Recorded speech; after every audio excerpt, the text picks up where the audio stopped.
Okay, we're here at Gallery 1313, which is now open. Yay!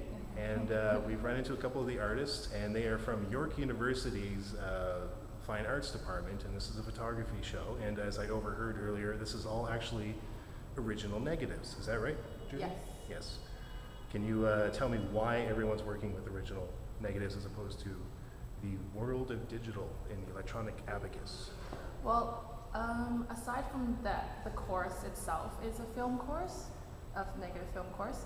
I think we all have an interest in film photography as opposed to digital. Like, I still like film more than. But what's the difference? I mean, why film over digital? What is it you're achieving that you wouldn't be doing with digital? It's the experience in the dark room.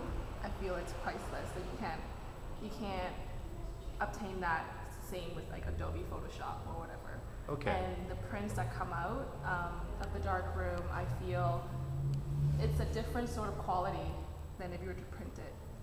I see. Yeah, it is a different quality, and it's one of those qualities you're after is at the happy accident, which I imagine is a little harder with digital than it is with negative. Okay, so there is more of a mystery when you're working with film, exactly how it's going to turn out. It's much more of a surprise. Much more of a surprise. Yes.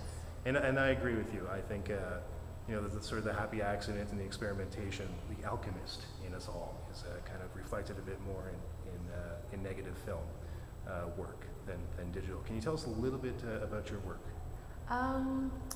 This work is it's kind of located in an area near York.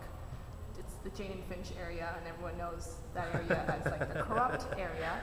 And I spent a lot of time there, so I guess I just kind of put my input and my take on the area as opposed to what the media's take is. I see.